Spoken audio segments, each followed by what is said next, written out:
నమస్కారం Shri fibre news కి స్వాగతం. ముందుగా హెడ్లైన్స్. కోనసీమ జిల్లా గ్రామ సభలో పాల్గొన్న ముఖ్యమంత్రి చంద్రబాబు వచ్చే 5 ఏళ్లలో ప్రతి గ్రామంలో సీసీ రోడ్లు నిర్మిస్తామని ప్రకటన. అన్నమయ్య డ్యాం వరద బాధితులను పరామర్శించిన డిప్యూటీ సీఎం పవన్ కళ్యాణ్ బాధితులను అన్ని విధాలుగా ఆదుకుంటామని హామీ ఇచ్చిన జనసేనాని. స్కిల్ సెన్సస్ సర్వేపై అధికారులతో మంత్రి నారా లోకేష్ సమీక్ష. యువతకు ఉద్యోగాల కల్పన మాత్రమే స్కిల్ సెన్సస్ సర్వే అంతిమ లక్ష్యమని స్పష్టీకరణ. వచ్చే 5 ఏళ్లలో ప్రతి గ్రామంలో సీసీ రోడ్లు నిర్మిస్తామని సీఎం చంద్రబాబు ప్రకటించారు. ఇల్లు లేని పేద కుటుంబం ఉండకూడదని ప్రతి కుటుంబానికి గూడు కట్టిస్తామని హామీ ఇచ్చారు. గ్రామ అభివృద్ధిలో సర్పంచి పాత్ర కీలకమని తెలిపారు. వైఎస్ఆర్సీపీ ప్రభుత్వంలో నేరుగా నిధులు నేతల జేబుల్లోకి వెళ్లాయని అన్నారు. అంబేద్కర్ కోనసీమ జిల్లా కొత్తపేట మండలం వానపల్లిలో గ్రామ సభకు సీఎం హాజరయ్యారు. వానపల్లిలోని పల్లాలమ్మ అమ్మవారిని దర్శించుకున్నారు. ఈ సందర్భంగా ముఖ్యమంత్రి చంద్రబాబు మాట్లాడుతూ 2014-19 మధ్య 27,444 కిలోమీటర్ల మేర సిమెంట్ రోడ్లు వేస్తామని తెలిపారు. వచ్చే 5 ఏళ్లలో ప్రతి గ్రామంలో సిమెంట్ రోడ్లు వేస్తామని హామీ ఇచ్చారు. గ్రామంలోని పేదలకు ఇల్లు కట్టించే బాధ్యత ప్రభుత్వం తీసుకుంటుందని తెలిపారు. ఇళ్లకు విద్యుత్, సురక్షిత తాగునీరు ఇచ్చే బాధ్యత ప్రభుత్వానిది తెలిపారు. వైఎస్ఆర్సీపీ భూతాన్ని పూర్తిగా భూస్థాపితం చేస్తేనే రాష్ట్ర అభివృద్ధి సాధ్యమవుతుందని అన్నారు. నిరుద్యోగ యువతకు ఉపాధి ఎలా కల్పించాలని ఎప్పుడు ఆలోచిస్తున్నానని, ఇంత 16,000కు పైగా ఉపాధ్యాయ పోస్టులు భర్తీ చేస్తున్నామని ఆయన వివరించారు. ఈ రోజు రోడ్లు చూశారు. 5 సంవత్సరాల్లో ఒక్క పైసా డబ్బులు ఖర్చు పెట్టకుండా అన్ని రోడ్లు గోతులు పడ్డాయి. ఇప్పుడు గోతులను చూస్తామంటే ఏం చేయాలని అర్థం కావడం లేదు. భయంకరంగా దానికి డబ్బులు లేని పరిస్థితి వచ్చింది. 10 లక్షల కోట్ల రూపాయలు అప్పులతో ప్రారంభించాం. జీతాలు కూడా ఇవ్వలేని పరిస్థితి, కనీసం పేదవాడికి పింఛన్ ఇవ్వలేని పరిస్థితి. కానీ మనసుంది ఈ ప్రభుత్వానికి. అదే సమయంలో మీరు ఒక మంచి నిర్ణయం చేశారు. ఆ నిర్ణయం 21 మందిని ఎంపీలు గెలిపించారు ఎన్డీఏకి. ఆ 21 మంది కేంద్రంలో కూడా మన సహకారం కీలకమయ్యే పరిస్థితి వచ్చింది. ఎన్డీఏలను ఉన్నాం. మీరిచ్చిన గుర్తింపు మీ సంక్షేమానికి ఉపయోగించాలని, ఈ రాష్ట్ర అభివృద్ధి కోసం ఉపయోగించాలని ముందుకు పోతున్నాం. అందుకే ఇవన్నీ కూడా ఒక నిర్దిష్టమైన కార్యక్రమాలతో ఈరోజు ఒక దీనికోసం ముందుకు పోయే పరిస్థితికి వచ్చాం. ప్రతి ఒక్క కుటుంబానికి కరెంటు ఉండాలి, ఇల్లు ఉండాలి, ఇంటి జాగా ఉండాలి. అందుకే ఇంటి జాగా విషయంలో ఒకటే చెప్పాను. ప్రతి ఒక్క కుటుంబానికి గ్రామీణ ప్రాంతాల్లో 3 సెంట్లు, పట్టణ ప్రాంతాల్లో 2 సెంట్లు ఇచ్చే బాధ్యత మాదని మేము చాలా స్పష్టంగా చెప్పాం. ప్రతి ఒక్కరికి ఇళ్లు కట్టిస్తాం. ఇప్పుడే ఆ రోజుల్లో తీసుకున్న నిర్ణయం ప్రకారం ఈ ఊర్లో కూడా ఒక 600 మందికి ఇళ్లు లేవని కలెక్టర్ గారు 610 మంది ఇళ్లు చెప్పాడు. ఈ 610 ఇండ్లు ప్రారంభించి పూర్తి చేపించే బాధ్యత మాదని మీ అందరికీ హామీ ఇస్తున్నా. రాష్ట్రంలో ఏ గ్రామంలో కూడా ఇల్లు లేదనకుండా ప్రతి ఒక్కరికి ఇల్లు కట్టించే బాధ్యత, ఆ ఇంటికి మళ్ళీ కరెంటు లేకపోతే కరెంట్ ఇచ్చే బాధ్యత, మంచినీళ్లు కొళ్ళాయి ద్వారా మంచినీళ్ళు ఇచ్చే బాధ్యత. ఒకే కార్యక్రమం తీసుకున్నాం. ఎన్నికల్లో మా ఆడబిడ్డలకు హామీ ఇచ్చాను.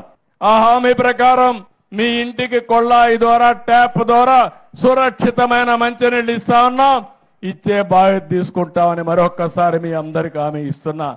వరద బాధితులకు డిప్యూటీ సీఎం పవన్ కళ్యాణ్ హామీలు ఇచ్చారు. ఇక్కడ 300 ఇళ్లు నిర్మిస్తామని, అందుకు సంబంధించి 6 కోట్లు వెంటనే విడుదల చేస్తామని చెప్పారు. 5 సెంట్లు భూమి కోల్పోయి కేవలం 1.5 సెంట్లు పరిహారం పొందిన వారికి ఖచ్చితంగా 5 సెంట్లు ఇచ్చే బాధ్యతను తాను తీసుకుంటున్నానని ఆయన స్పష్టం చేశారు. AP deputy CM Pawan Kalyan Annamayya dam వరద బాధితులను పరామర్శించారు. 2021 నవంబర్ 19న అన్నమయ్య డ్యాం కొట్టుకుపోవడంతో ఊళ్లకు ఊలే నామరూపాలే లేకుండా పోయాయి. నాడు పెద్ద ఎత్తున ప్రాణ నష్టం జరిగింది. ఈ నేపథ్యంలో AP deputy CM Pawan Kalyan ఇవాళ అన్నమయ్య జిల్లాలో పర్యటించారు. రాజంపేటలో ఆయనకు జన సైనికుల నుంచి ఘన స్వాగతం లభించింది. అనంతరం ఆయన పూలపుత్తూరు గ్రామానికి వెళ్లారు.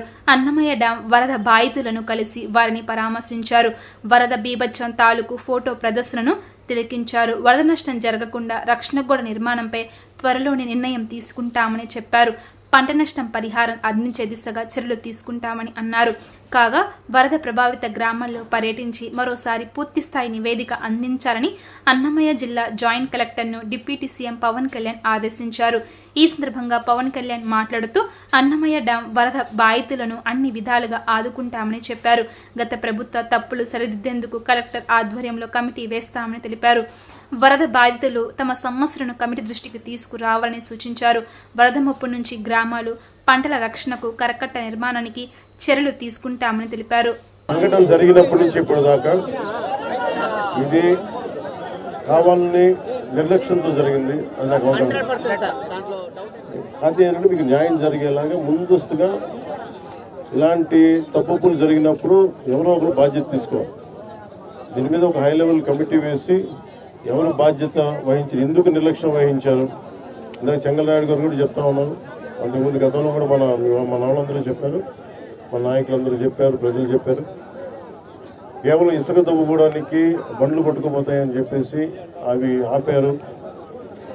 దాన్ని మీకు వరద సిగ్నల్స్ మీకు ఇవ్వకుండా ఆపారు. మనకి లష్కర్ రామయ్య గారు దీన్ని ముందుండి ఆయన చొరవ వల్ల ఇంకా చాలా మంది ప్రాణాలు కాపాడడం తెలుసు. అందుకే గుర్తించాను, ఆయనకి సన్మానం చేశాం.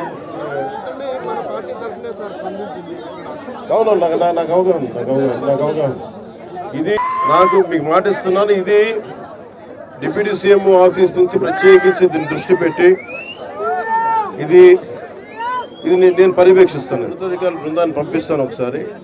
అలాగే డ్యామ్ కూడా మళ్ళీ పునర్నిర్మాణం చేయాలి, మళ్ళీ దాన్ని ఆధునీకరించాలని చెప్తా ఉన్నారు అధికారులందరూ. సో దీని మీద కొంచెం నాకు సమయం ఇవ్వండి. మనం వచ్చి 65 రోజులు అవుతుంది అధికారంలో. రాష్ట్రంలో ప్రతిష్టాత్మకంగా చేపట్టనున్న నైపుణ్య గణన సర్వే మొక్కుబడిగా కాకుండా సమర్థవంతంగా చేపట్టాలని మంత్రి నారా లోకేష్ పేర్కొన్నారు. యువతకు ఉద్యోగాల కల్పన మాత్రమే స్కిల్ సెన్సస్ సర్వే అంతిమ లక్ష్యమని, ఆ దిశగా నైపుణ్య గణన జరగాలని ఆయన స్పష్టం చేశారు. స్కిల్ సెన్సస్ సర్వే నిర్వహణపై స్కిల్ డెవలప్మెంట్ అధికారులతో ఉండవల్లిలో మంత్రి లోకేష్ సమీక్షించారు.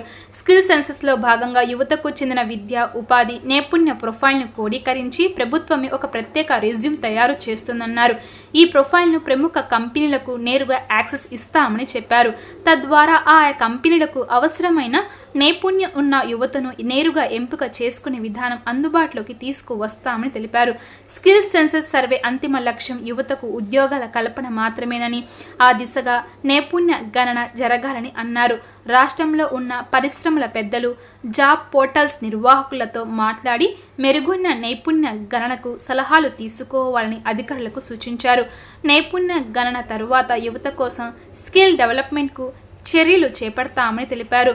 నైపుణ్యాల కొరతతో యువతకు ఉద్యోగాలు దొరకడం లేదని అన్నారు. పరిశ్రమలకు అవసరమైన నైపుణ్య శిక్షణ, యువతకు ఉద్యోగాల కల్పన, ఈ 2 అంశాలే నైపుణ్య గణన అంతిమ లక్ష్యమని చెప్పారు. పరిశ్రమలకు కావాల్సిన నైపుణ్య శిక్షణ ఇచ్చేందుకు అవసరమైన చర్యలు చేపట్టాలని అన్నారు. తప్పుడు ప్రచారాలు చేయడం జగన్ కు అలవాటేనని, నాడు ఎల్జీ పాలిమర్స్ ఘటన జరిగినప్పుడు జగన్ ప్రభుత్వం ఏం చేసిందో అందరికీ తెలుసని హోంశాఖ మంత్రి అనిత అన్నారు. ఏదో వచ్చాం బురద జల్లాం అనే రీతిలో జగన్ పర్యటన ఉందని విమర్శించారు.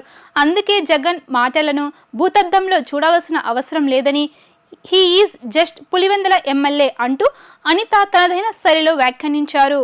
అచ్యుతాపురం సేల్స్ ఫార్మా కంపెనీ ప్రమాద బాధితులను వైసీపీ అధ్యక్షుడు జగన్ పరామర్శించిన సంగతి తెలిసిందే. ఈ సందర్భంగా జగన్ రాష్ట్ర ప్రభుత్వంపై చేసిన వ్యాఖ్యలను రాష్ట్ర హోంమంత్రి అనిత తప్పుపట్టారు.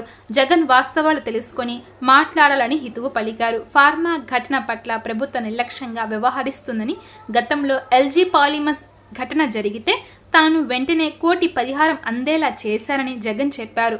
ఇప్పుడు అచ్యుతాపురం బాధితులకు పరిహారం ఇవ్వకపోతే తాను వచ్చి ధర్నా చేస్తానని హెచ్చరించారు. ఈ వ్యాఖ్యలకు హోంమంత్రి అనిత బదులిచ్చారు.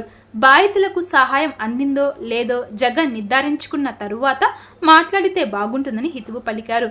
గతంలో ఎల్జీ పాలిమర్స్ ఘటన జరిగితే జగన్ వచ్చాడని, కానీ ఎయిర్పోర్ట్కు వచ్చి కంపెనీ యాజమానులకు అక్కడికక్కడే పిలిపించుకొని పరిహారం అక్కడే పెట్టేసి వెళ్లిపోయారని అనిత ఆరోపించారు. ఎవరైతే గాయపడిన వారు, తీవ్రంగా గాయపడిన వాళ్ళకి 50 లక్షల రూపాయలు, స్వల్పంగా గాయపడిన వాళ్ళకి 25 లక్షల రూపాయలు నిన్ననే అనౌన్స్ చేశారు. 24 గంటలు కాకముందే వాళ్ళందరికీ కూడా అకౌంట్స్లో క్రెడిట్ అయినాయి. ఈరోజు చెక్స్ తీసుకొచ్చి మేము ఇచ్చి మళ్ళీ వాళ్ళ బ్యాంకుల చుట్టూ తిరిగే పరిస్థితి కూడా లేదు. కేవలం చెక్లు కాకుండా డైరెక్ట్గా అకౌంట్లకే మేము ఆర్టీజీఎస్ కూడా చేయడం జరిగింది. అది కూడా వాటికి సంబంధించిన కన్ఫర్మేషన్ ఫామ్స్ కూడా ఇప్పుడు తీసుకొచ్చి వాళ్ళందరికీ ఇచ్చి ఒకసారి రీచెక్ చేసుకున్నాం. మేము కూడా విషయం ఏంటంటే ఏదో ఇన్సిడెంట్ జరిగిన తర్వాత వచ్చి ఏదో రాజకీయంగా మాట్లాడే పరిస్థితి కాదు. ఈరోజు ప్రజలకి జవాబుదారీతనం ఉండాలనే కాన్సెప్ట్లోనే ఎప్పుడైతే ఇన్సిడెంట్ జరిగిందో ఇమీడియట్గా కలెక్టర్ గారు కానీ, ఎస్పీ గారు కానీ, ఆ తర్వాత నేను కానీ మేమందరం కూడా స్పాట్లోకి వెళ్ళి రాత్రి అంతా కూడా నిన్న ఈవినింగ్ వరకు కూడా అదే స్పాట్లో మేము ఉండి సహాయ చర్యలు తీసుకోవడం సహాయక చర్యలు చేయడంతో పాటు వాళ్ళకి ఏదైతే కాంపన్సేషన్స్ ఉన్నాయో అవన్నీ కూడా ఇన్ టైంలో అందరికీ కూడా ఇవ్వడం జరిగింది. పెరిగిన ధరలను అదుపు చేయాలని, కొత్త రేషన్ కార్డులు మంజూరు చేయాలని సెప్టెంబర్ 1 నుంచి 6 వరకు దేశవ్యాప్త నిరసనలు పిలుపునిస్తున్నామని సిపిఐ రాష్ట్ర కార్యదర్శి కె రామకృష్ణ ప్రకటించారు. రాష్ట్రంలో కబ్జాకు గురైన 100 కోట్ల రూపాయలు విలువైన భూములను ప్రభుత్వం తిరిగి వెనక్కి తీసుకోవాలని, ఎన్టీఆర్ జిల్లాలో కిడ్నీ సమస్యలు రాకుండా చర్యలు తీసుకోవాలని, విశాఖలో ప్రమాదానికి యాజమాన్య నిర్లక్ష్యమే కారణమని యాజమాన్యాన్ని అరెస్ట్ చేయాలని డిమాండ్ చేశారు. ఈ విషయమే రామకృష్ణ దాసరిభవన్లో మీడియా సమావేశంలో మాట్లాడుతూ పెరిగిన ధరలతో పేద ప్రజలు ఇబ్బందులు పడుతున్నారని, కొత్త రేషన్ కార్డులు ఇవ్వడం లేదని, పెరిగిన ధరలను ప్రభుత్వం నియంత్రించడం లేదని, పెరిగిన ధరలను అదుపు చేయాలని, కొత్త రేషన్ కార్డులు మంజూరు చేయాలని డిమాండ్ చేస్తూ సెప్టెంబర్ 1 నుంచి 6 వరకు నిరసనలకు పిలుపునిస్తున్నామని ప్రకటించారు. విలువైన భూములు పెద్దిరెడ్డి రామచంద్రారెడ్డి బినామీలకు కట్టబెట్టారని, భూ కబ్జాలకు పాల్పడుతున్నారని, కట్టబెట్టిన అధికారి ఇప్పుడు కలెక్టర్ హోదాలో ఉన్నారని, అధికారిపై ప్రభుత్వం చర్యలు తీసుకోవాలని ప్రభుత్వాన్ని కోరారు. ఈ నెల 28న విజయవాడలో భూ బాధితులతో రౌండ్ టేబుల్ సమావేశం నిర్వహిస్తున్నామని తెలిపారు. ఎన్టీఆర్ జిల్లాలో కిడ్నీ బాధితులను ఆదుకోవాలని పాదయాత్ర చేపడుతున్నట్లు వివరించారు. విశాఖలో ప్రమాదంలో 18 మంది చనిపోవడానికి యాజమాన్యం నిర్లక్ష్యమే కారణమని, యాజమాన్యాన్ని అరెస్ట్ చేయాలని డిమాండ్ చేశారు. ఒక రకమైనటువంటి ఇలాంటి ఒక విస్ఫోటనానికి కారకులయ్యారు. 18 మెంబర్స్ ఒకేసారి చనిపోవడం అంటే మామూలు విషయం కాదు. మరి దానిపైన మీ యాక్షన్ ఏంటి? అసలు ఆ ఎండి ఎక్కడున్నాడు? ఆ మేనేజ్మెంట్ ఎక్కడుంది? ఏమో వాళ్ళు ఏమన్నా పైనుంచి ఊడిపడినారా? వాళ్ళని కనీసం మీరు పోలీసులు అదుపులోకి కూడా తీసుకోరా? వాళ్ళ పైన కేసు పెట్టి జైల్లో పెట్టారా? కాబట్టి అంటే ఈ లాలూచి పద్ధతులు మానుకోండి. అరే వాడు 18 మంది చంపితే గాడిద కూడా మీరు ఇంతవరకు వాడు ఎక్కడున్నారో చెప్పరు. వాని దగ్గర పోలీసులే పోరు. పైగా హోమ్ మినిస్టర్ ఆమె ఓపెన్గా మీడియాలో చెప్తా ఉంది, నేను ఫోన్ చేశాను, మాట్లాడాడు, మళ్ళీ మీరు కూడా రాండి, మీకేమి ఇది లేదు కదా. నేను మళ్ళీ సెకండ్ టైం ఫోన్ చేస్తే ఫోన్ బంద్ చేసుకున్నాడు. హోమ్ మినిస్టర్ ఫోన్ చేస్తే కూడా వాళ్ళు ఫోన్ రిసీవ్ చేసుకోని పరిస్థితిలో ఉన్నారంటే గవర్నమెంట్ సిగ్గుపడాలి. మీరు ఏమైనా పెట్టుబడిదారులకు లొంగిపోయిన ప్రభుత్వం ఏమిటని నేను అడుగుతా ఉన్నా. కాబట్టి ఏమంటే సాక్షాత్తు హోమ్ మినిస్టర్ ఫోన్ చేస్తే కూడా ఫోన్ లిఫ్ట్ చేయలేదు. ఎవరతను 18 మందిని చంపడానికి కారకులైన వాళ్ళు, చనిపోవడానికి కారకులైన వాళ్ళు. కాబట్టి ఏమంటే దీన్ని సీరియస్గా టేకప్ చేస్తాం. రేపు మేము అక్కడ పోయిన తర్వాత దానిపైన కార్యాచరణ కూడా ప్రకటిస్తాం. ఎందుకంటే మన రాష్ట్రంలో పదే పునరావృతం అవుతాం. పర్యావరణానికి సంబంధించి ఎలాంటి యాక్షన్ ఉండదు.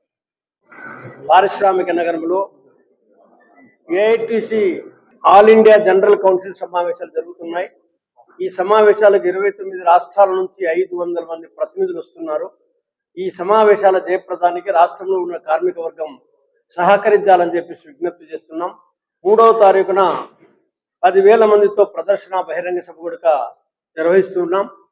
ఈ సమావేశాల్లో దేశంలో ప్రభుత్వ రంగాన్ని కాపాడాలి, ప్రైవేటు కార్పొరేట్ సంస్థలకు ప్రజల ఆస్తులను కట్టబెట్టే పద్ధతి విడనాడాలనేటువంటి నినాదం పైన ఈ సమావేశం జరుగుతుంది.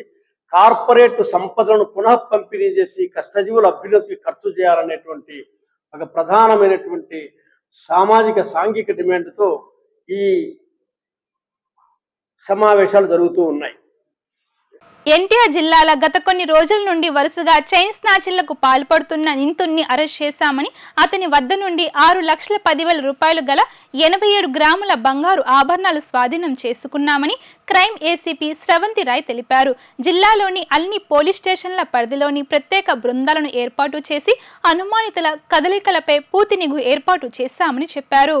వన్ పోలీస్ స్టేషన్లో ఏర్పాటు చేసిన విలేకరుల సమావేశంలో ఏసీపీ స్రవంతి రాయ్ మాట్లాడుతూ జిల్లాలో జరుగుతున్న వరుస చైన్ స్నాచింగ్లపై ప్రత్యేక దృష్టి సారించామన్నారు. సిపి రాజశేఖర్ ఆదేశాల మేరకు ప్రత్యేక బృందాలను ఏర్పాటు చేసి అనుమానితుల కదలికలపై పూర్తి నిఘు ఏర్పాటు చేశామని చెప్పారు. పల్నాడు జిల్లా నరసరావుపేట లింగంగుట్ల గ్రామానికి చెందిన సాయి అనే వ్యక్తి చెడు వ్యసనాలకు బానిసగా మారి అడ్డదారిలో డబ్బు సంపాదించాలని చైన్ స్నాచింగ్ చేద్దామని నిర్ణయించుకొని విజయవాడ కమిషనరేట్ పరిధిలో పలు చోరీలకు పాల్పడ్డారని తెలిపారు. నమస్కారం అండి అందరికీ. మన ఎన్టీఆర్ జిల్లా పోలీస్ కమిషనరేట్ పరిధిలో గత కొంతకాలంగా జరుగుతున్న చైన్ స్నాచింగ్స్ మరియు దొంగతనాల మీద ప్రత్యేకమైన దృష్టి సారించమని మన గవర్నర్ సిపి గారు రాజశేఖర్ బాబు ఐపీఎస్ గారు, అలాగే డీసీపీ మేడం గౌతమి సాలి ఐపీఎస్ గారు, ADCP crimes Krishnamurthy Naidu sir వీరి పర్యవేక్షణలో సిసిఎస్ బృందాలు ఏర్పాటు చేయడం జరిగింది. ఆ బృందాలన్నీ కూడాను గత కొంతకాలంగా జరుగుతున్న చైన్ స్నాచింగ్ మీద ప్రత్యేకంగా దృష్టి సారించారు. ఈ క్రమంలోని మన పట్టమట్లో 17వ తారీఖున ఒక చైన్ స్నాచింగ్ జరిగింది. దాని తర్వాత ముద్దాయి కోసం వెతుకుతూ ఉండగా మనకి ఒక సిసిఎస్ బృందానికి మన central division Lakshminarayana team and ఈ పట్టమట లోకల్ క్రైమ్ స్టాఫ్ అందరూ కలిసి వర్కౌట్ చేశారు. 23వ తారీఖు మార్నింగ్ మనకి ఒక వ్యక్తి అనుమానితంగా తిరుగుతుండగా అతన్ని మనం కస్టడీలోకి తీసుకుని విచారించగా అతను మొత్తంగా ఎన్టీఆర్ పోలీస్ కమిషనరేట్ పరిధిలో ఒక 3 చైన్ స్నాచింగ్లు మరియు అలాగే నరసరావుపేట లిమిట్స్ లో నరసరావుపేట టౌన్ లిమిట్స్ లో కూడా మరియు ఇంకో చైన్ స్నాచింగ్ చేశాడు. మొత్తం 4 చైన్ స్నాచింగ్ లోనే ఇతను ముద్దాయిగా ఉన్నాడు. అతని ఆధీనంలో నుంచి 4 చైన్లు కూడా రికవర్ చేయడం జరిగింది. మొత్తం రికవర్ చేయబడిన సొత్తు 87 గ్రామ్స్ గోల్డ్, దాని విలువ 6,10,000 సుమారుగా. ఇవే కాకుండా ఇతను ఇంకొన్ని అటెంప్ట్స్ కూడా చేశాడు. మన పటమట మాచవరం పరిధిలోనే పటమటలో 2, మాచవరంలో 1 ఆల్రెడీ ఎఫ్ఐఆర్లు అయి ఉన్నాయి. ఇంకొన్ని వాటిల్లోని చేశాడు కానీ అది అటెంప్ట్స్ వరకే ఉండిపోయాయి, చైన్ దొరకలేదు. అలాగ ఒక 3 కేసులు. తర్వాత మనకి ఇంకా నరసరావుపేటలో కూడా ఇంకొక అటెంప్ట్ చేశాడు. ఇలాగా మొత్తంగా ఒక 8 దొంగతనాలు చేయగా అందులోని 4 ఇతను సక్సెస్ఫుల్ గా ఇవన్నీ చైన్స్ అన్ని కూడా స్నాచ్ చేయడం జరిగింది. ఈ ముద్దాయిని పట్టుకున్న సెంట్రల్ డివిజన్ లక్ష్మీనారాయణ అండ్ వాళ్ళ సిబ్బందికి మరియు వాళ్ళకి సహకరించిన local police station Patamata CI గారు వాళ్ళ స్టాఫ్ అందరికి కూడా నా అభినందనలు. గ్రామాల దేశానికి పట్టు కొమ్మలన్న మహాత్మా గాంధీ ఆశయాల స్ఫూర్తితో గ్రామాల సర్వతోముఖ అభివృద్ధి లక్ష్యంగా గ్రామ సభలు నిర్వహిస్తున్నామని కలెక్టర్ డాక్టర్ జి సృజన అన్నారు. విస్తృత ప్రజా భాగస్వామ్యంతోనే గ్రామ అభివృద్ధి ప్రణాళిక రూపకల్పన జరుగుతుందన్నారు. ఎన్టీఆర్ జిల్లాలో గ్రామ సభలు విజయవంతంగా జరిగాయి. ఇబ్రహీంపట్నం మండలం జూపుడి గ్రామ పంచాయతీతో పాటు జగ్గయ్యపేట మండలం చిల్లకల్లు గ్రామ పంచాయతీలో జరిగిన గ్రామ సభలకు స్థానిక శాసనసభ్యులతో కలిసి కలెక్టర్ సృజన హాజరయ్యారు. జూపుడిలో స్థానిక ఎమ్మెల్యే వసంత వెంకట కృష్ణప్రసాద్తో కలిసి చెత్త నుంచి సంపద సృష్టి కేంద్రాన్ని పరిశీలించారు. అనంతరం గ్రామ సచివాలయం ఆవరణంలో మొక్కలు నాటారు. మహాత్మా గాంధీ చిత్రపటానికి పూలమాల వేసి ఘననివాళులు అర్పించి గ్రామ సభను ప్రారంభించారు. ఈ సందర్భంగా కలెక్టర్ సృజన మాట్లాడుతూ ఉపాధి హామీ కూలీల హక్కులు, రాజీలేని అంశాలు, ఉపాధి హామీలో చేపట్టే పనులు, సామాజిక తనిఖీ ప్రాధాన్యత తదితర విషయాలపై గ్రామ ప్రజలకు అవగాహన కల్పించి తద్వారా నాణ్యమైన పనుల ప్రణాళికలు రూపొందించేందుకు గ్రామ సభలు నిర్వహించడం జరుగుతుందన్నారు.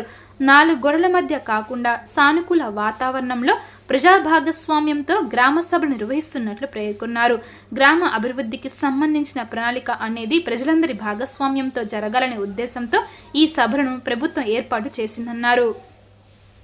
వాళ్ళే మన దేశానికి పట్టుకొమ్మలు అన్న మహాత్మా గాంధీ ఆశయానికి అనుగుణంగా ఈరోజు ఒకే రోజు రాష్ట్ర వ్యాప్తంగా 13,000 పైచులుకు గ్రామ పంచాయతీల్లో గ్రామసభ ఈరోజు జరుగుతున్నది. దీని ముఖ్య ఉద్దేశం ఇందాక చెప్పినట్టు 4 గోడల మధ్యలో కాకుండా ప్రజలందరి మధ్యలో ఇప్పటివరకు ఏం ఉన్నాయి, మన భవిష్యత్తు కోసం, అవసరాల కోసం ఏం కావాలి అని తెలుసుకోవటం కోసమే ఈ గ్రామ సభ 10 మందిలో పెట్టడం జరిగింది. అన్నీ ఉన్నాయని కాదు, ఏమి చేసుకోవాలని, ఏం చేసుకోవాలి, ఈ 4-5 సంవత్సరాల్లో వచ్చే నిధుల్ని ఏది ముందు చేసుకోవాలి, ఏది తర్వాత చేసుకోవాలి అనేది ప్రజలందరి భాగస్వామ్యంతో చేసుకోవాలనేదే ముఖ్య ఉద్దేశంగా గ్రామ సభ పెద్ద ఎత్తున రాష్ట్ర వ్యాప్తంగా ఈరోజు పెట్టడం జరిగింది. మీకు మ్యాప్ కూడా చూపించాం. ఈ గ్రామంలో పూర్తి స్థాయి మౌలిక సదుపాయాలు ఉన్నాయని మనం ఎక్కడా చెప్పలేదు. కానీ ఏవేవి కావాలి, ఎన్ని రోడ్లు ఉన్నాయి, ఉదాహరణకు రోడ్లు అయితే ఏ రోడ్లు ఉన్నాయి, ఏ రోడ్లు లేవు, ఇంకా ఇందులో మిస్ అయిపోయినవి ఏమన్నా ఉన్నాయా, వీటిని మళ్ళీ ఎప్పటికి వేసుకోవాలి, వచ్చే 2-3 సంవత్సరాల్లో ఎప్పటికి వేసుకోవాలి అనే ప్రణాళిక ప్రజలందరికీ తెలిసే విధంగా నిర్ణయాలు జరగాలి. ఏది ముందేస్తున్నాము, ఏది తర్వాత వేస్తున్నాము, అసలు ఏది ఉంది లేదు అనే దగ్గర ఆలోచన మొదలు పెడితే తర్వాత వేసుకోవటం అనేది వేసుకోవాలనే అంచనా మనకి వస్తుంది. దాని ఇందాక మీరు ఎంతమంది విన్నారో కానీ ఆ ప్రమాణ పత్రాల్లో ముందుగా ఏ రకాల హక్కులు, ఏ రకాల సదుపాయాలు మనకు కనిపించాలి అనేది చాలా స్పష్టంగా రాసింది. ఒక వ్యక్తిగతమైన మేలు ఏం జరుగుతుంది, మేలు ఏం జరగాలి ఈ కార్యక్రమం ద్వారా అంటే మన ప్రతి ఇంటికి కుళాయి ఉండటం కావచ్చు, ప్రతి ఇంటికి ఎల్పిజి కనెక్షన్ ఉండడం కావచ్చు, అంటే వ్యక్తిగతంగా ఒక కుటుంబానికి జరిగే లాభం, తర్వాత గ్రామానికి మొత్తం జరిగే ఉమ్మడి లాభం ఏమిటి అంటే ఉండే ఇంటర్నల్ రోడ్స్ అన్ని సీసీ రోడ్లు కావచ్చు, సీసీ డ్రైన్లు కావచ్చు, స్ట్రీట్ లైట్లు కావచ్చు, ఈ ఘన వ్యర్థాలని నిర్వహించుకోవటం కావచ్చు, ఎక్కడైనా నీటి కుంటలు ఏర్పాటు చేసుకోవటం కావచ్చు, అంటే గ్రామానికి మొత్తం ఉమ్మడిగా జరగవలసిన ఉపయోగం ఏమిటి, ఒక కుటుంబానికి వ్యక్తిగతంగా జరగాల్సిన ఉపయోగం ఏమిటి అనేది ఒక ప్రణాళికాబద్ధంగా, ఒక డిసిప్లిన్తో, క్రమశిక్షణతో వచ్చే నిధులని మనం ఏ విధంగా మన గ్రామాని కోసం ఉపయోగించుకోవాలి అనేది ముఖ్య ఉద్దేశంగా మొదటిసారిగా, బహుశా దేశంలోనే మొదటిసారిగా ఇటువంటి బృహత్తరమైన కార్యక్రమం చేసుకోవడం జరుగుతుంది. పబ్లిక్లీ జరుగుతోందండి. వైసీపీ ప్రభుత్వం పాలనలో ఎస్సీ, ఎస్టీ నిధులను దారి మళ్లించి వారి అభివృద్ధికి ఆటంకం కలిగించిందని సోషల్ డెమోక్రటిక్ ఫ్రంట్ రాష్ట్ర అధ్యక్షుడు మాదిగాని గురునాథం ఆరోపించారు. కూటమి ప్రభుత్వం ఎస్సీ, ఎస్టీ పథకాలను పునరుద్ధరిస్తామని చెప్పి అందుకు తగిన విధంగా చర్యలు తీసుకోవడం పట్ల హర్షం వ్యక్తం చేశారు. రాష్ట్రంలో త్వరలో ప్రవేశపెట్టబోతున్న వార్షిక బడ్జెట్లో ఎస్సీ, ఎస్టీ కాంపోనెంట్ కింద వివిధ పథకాల కోసం నిధులు కేటాయింపుపై ప్రతిపాదనల విషయమే సోషల్ డెమోక్రటిక్ ఫ్రంట్ ఆధ్వర్యంలో దళిత గిరిజన బడ్జెట్ వాచ్ రౌండ్ టేబుల్ సమావేశం జరిగింది. గాంధీనగర్ ప్రెస్ క్లబ్లో జరిగిన ఈ రౌండ్ టేబుల్ సమావేశంలో దళిత గిరిజనుల అభివృద్ధి కోసం నిధులను ఎలా కేటాయించాలనే అంశంపై రౌండ్ టేబుల్ సమావేశంలో వక్తలు మాట్లాడారు. ఈ కార్యక్రమానికి అధ్యక్షత వహించిన సోషల్ డెమోక్రటిక్ ఫ్రంట్ రాష్ట్ర అధ్యక్షుడు మాదిగాని గురునాథం మాట్లాడుతూ గత ప్రభుత్వం 5 సంవత్సరాలలో ఎస్సీ, ఎస్టీ నిధులను దారి మళ్లించి వారి అభివృద్ధికి విఘాతం కలిగించిందని ఆరోపణలు చేశారు. ఎస్సీ, ఎస్టీలకు సంబంధించిన అనేక పథకాలను ఇంప్లిమెంట్ చేయకుండా నిధులను దారి మళ్లించారని ఆయన స్పష్టం చేశారు. చంద్రబాబు నేతృత్వంలోని కూటమి ప్రభుత్వం ఎస్సీ, ఎస్టీల పథకాలను పునరుద్ధరిస్తామని చెప్పడం, అందుకు తగిన విధంగా చర్యలు తీసుకోవడం పట్ల ఆయన హర్షం వ్యక్తం చేశారు. మా పేదవాళ్ళంతా కూడా చాలా మంది మధ్యాహ్నం ఆకలితో అలమటిస్తూ ఉంటారు. దాదాపుగా 475 కోట్లు సబ్సిడీ ఇస్తూ 5 రూపాయలు మధ్యాహ్న భోజన పథకం తీసుకురావడంలో దాని ఆంతర్యం మన వాళ్ళ పేదవాళ్ళ కడుపు నింపేటువంటి కార్యక్రమం. అదే విధంగా బస్సులు, మహిళలు చాలా మంది కూలీలకు పోతా ఉంటారు. ఎస్సీ, ఎస్టీలు ఉచితంగా మాకు బస్సులు ఇవ్వటం వల్ల ఉచితంగా వెళ్ళి సాయంకాలానికి ఒక 300-400 తెచ్చుకుంటారు. ఇదివరకు బస్ ఛార్జీలకు ఎక్కువైపోయి ఈ ఎక్కడ పని ఉంటే ఇప్పుడు అక్కడ పోవటానికి రాష్ట్ర వ్యాప్తంగా వెసులుబాటు కలిగింది ఎస్సీ, ఎస్టీలు. అదే విధంగా మా ఎస్సీ, ఎస్టీ సప్లాన్ నిధులన్నీ కూడా 4,25,000 కోట్ల రూపాయలు జగన్మోహన్ రెడ్డి గారు మాకు రావాల్సినటువంటి ప్రత్యేక రాయితీలు డబ్బులన్నీ కూడా డైరెక్ట్ గా అందరికీ వేశాడు. ఆ వేయటం వల్ల మేమందరం కూడా ఇబ్బందులు పడ్డాం. మా ఆత్మగౌరవం దెబ్బతింది. మా అభివృద్ధి ఎక్కడ జరగలేదు. అందువల్లే జనంలో ఒక విధమైనటువంటి ఒక మార్పు వచ్చింది. ఈ మార్పును గమనించినటువంటి చంద్రబాబు నాయుడు గారు గత ప్రభుత్వం చేసినటువంటి తప్పిదాలు చేయకుండా ఈ రోజున 4,000 రూపాయల పెన్షన్ మా ఎస్సీ, ఎస్టీలకు కూడా ఎక్కువ 25% దాంట్లో ఉన్నారు. ఈ రోజున 4,000 ఇచ్చేటువంటి కార్యక్రమం తీసుకున్నాడు. అదే విధంగా మా వాళ్ళు ఎస్సీ, ఎస్టీలు ఉద్యోగస్తులు చాలా మంది ఉన్నారు. 1వ తారీఖు టెన్షన్ గా ఈ రోజున జీతం వచ్చేటువంటి కార్యక్రమం జరుగుతూ ఉంది. అదే విధంగా మా వాళ్ళకి బస్సులు ఇచ్చేటువంటి కార్యక్రమంలో 1000 బస్సులు కొనడం జరిగింది. దాంట్లో ఎస్సీ, ఎస్టీలని ఆర్టీసీల్లో ఉద్యోగస్తులను చేయడం కోసం, ఎంప్లాయ్మెంట్ పెరగడం కోసం చేస్తున్నటువంటి జనరేటింగ్ ప్రోగ్రామ్. అదేవిధంగా ఎస్సీ ఎస్టీలకు సంబంధించినటువంటి భూములకు సంబంధించినటువంటి అసైన్డ్ ల్యాండ్స్, ఎవరైతే అగ్రకులాలు చుక్కల భూములు 2522A కింద ఉన్నటువంటి భూములన్నీ కూడా వాళ్ళ చేతుల్లోకి వెళ్ళిపోయినాయి అని చెప్పి దాని మీద కమిషన్ వేసి దాన్ని ఒక 3 నెలలు హోల్డ్ లో పెట్టి రిజిస్ట్రేషన్లు జరగకుండా ఆపి దాని మీద ఎంక్వైరీ చేయమన్నాడు. 25 ఎకరాలు మిస్యూజ్ అయిపోయినాయి, మా దగ్గర నుంచి అదర్బాయికి పావలాకు లాక్కున్నారనేటువంటి మేము పెట్టినటువంటి పిటిషన్ తో మాకు న్యాయం చేయడం కోసం చంద్రబాబు నాయుడు గారు తీసుకున్నటువంటిది చాలా సంతోషమైనటువంటి అంశం. అది కూడా కృష్ణా జలాల వృధాను అరికట్టేందుకు చెక్ డ్యాంలు నిర్మించాలని రిపబ్లికన్ పార్టీ ఆఫ్ ఇండియా జాతీయ కార్యదర్శి శివనాగేశ్వరరావు నూతనంగా కొలువుదీరిన కూటమి ప్రభుత్వాన్ని కోరారు. ప్రకాశం బ్యారేజ్ నుండి కొన్ని లక్షల క్యూసెక్కుల కృష్ణానది జలాలు వృధాగా సముద్రంలోకి పోతున్నాయని, వాటిని నిలువ చేసే విధంగా ప్రణాళికాబద్ధంగా ప్రాజెక్టుల నిర్మాణం చేయవలసిన అవసరం ఎంతైనా ఉందన్నారు. ప్రభుత్వం దీనిపై దృష్టి పెట్టి త్వరితగతిన చెక్ డ్యాం నిర్మాణానికి చర్యలు తీసుకోవాలని, లేకుంటే తమ పార్టీ తరపున నిరాహార దీక్షలు చేయవలసిన పరిస్థితి వస్తుందని హెచ్చరించారు. ఈ విషయమే గాంధీనగర్ ప్రెస్ క్లబ్ లో నిర్వహించే విలేకరుల సమావేశంలో ఆయన మాట్లాడుతూ, ప్రాజెక్టుల నిర్మాణం ఎంతో ఆర్థిక వ్యయంతో కూడుకున్నందున అసెంబ్లీ సమావేశంలో ఏకగ్రీవ తీర్మానం చేసి కేంద్ర ప్రభుత్వానికి నివేదిక ఇవ్వాలని కోరారు. ఈ ప్రాజెక్టు నిర్మాణం ఖర్చు మొత్తం కేంద్ర ప్రభుత్వమే భరించేలా శాసనసభలో తీర్మానం చేయాలన్నారు. నీరు నిల్వ చేయడం వల్ల కృష్ణా, గుంటూరు, ప్రకాశం, ఏలూరు జిల్లాలతో పాటు పక్క రాష్ట్రం తమిళనాడుకు తాగునీరు ఇవ్వడానికి వెసులుబాటు ఉంటుందని, ప్రాజెక్టు యుద్ధ ప్రతిపాదికన ప్రారంభించాలని కోరారు.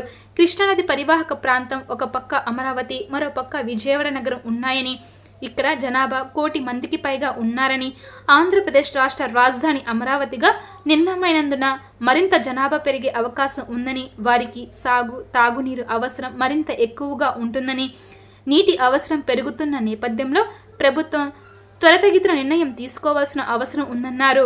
ప్రభుత్వం సమగ్ర విచారణ చేసి 15 రోజుల్లోగా కార్యాచరణ ప్రకటించకపోతే నిరాహార దీక్ష చేస్తామని ప్రకటించారు.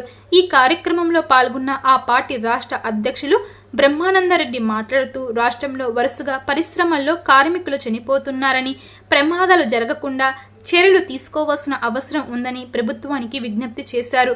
అంబేద్కర్ విగ్రహంపై దాడి చేసిన వారిని కఠినంగా శిక్షించాలని ప్రభుత్వాన్ని డిమాండ్ చేశారు.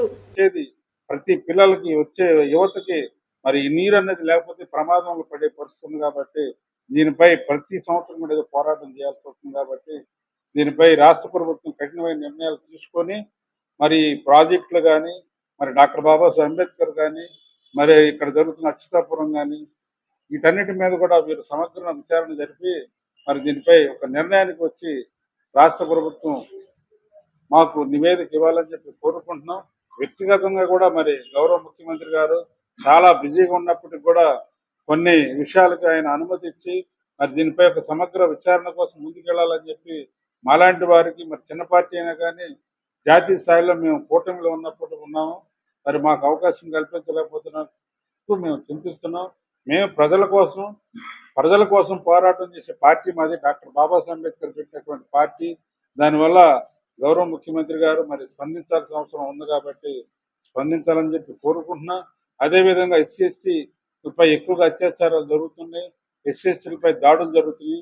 అవన్నీ కూడా మరి మీరు జరగకోకుండా జరిగిన వాటికి ఎస్సీ ఎస్టీ అట్రాసిటీ కేసులు పెట్టి వాటికి సరైన న్యాయం చేయాల్సిన బాధ్యత గౌరవ ముఖ్యమంత్రి గారిపై ఉందని చెప్పి నేను కోరుకుంటూ, రానున్న ఒక 10-15 రోజుల్లో నిరాదీక్ష చేయడానికి కృష్ణా జలాలపై ఉన్నామని చెప్పి మీ అందరు మీడియా మిత్రులు తెలియజేస్తున్నా.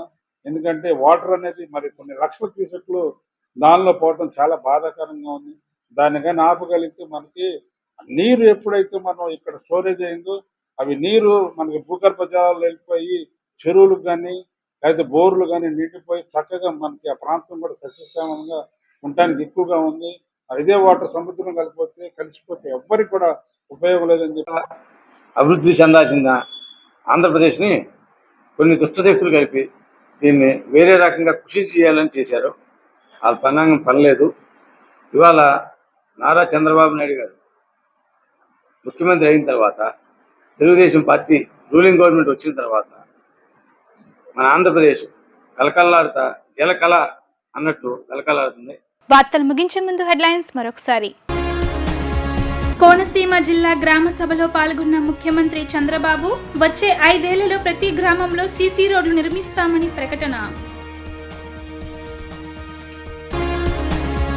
అన్నమయ్య డ్యాం వరద బాధితులను పరామర్శించిన డిప్యూటీ సీఎం పవన్ కళ్యాణ్ బాధితులను అన్ని విధాలుగా ఆదుకుంటామని హామీ ఇచ్చిన జనసేనాని. స్కిల్ సెన్సస్ సర్వేపై అధికారులతో మంత్రి నారా లోకేష్ సమీక్ష. యువతకు ఉద్యోగాల కల్పన మాత్రమే స్కిల్ సెన్సస్ సర్వే అంతిమ లక్ష్యమని స్పష్టీకరణ. ఇవి ఇప్పటి వరకున్న updates. Keep watching Sri fibre news.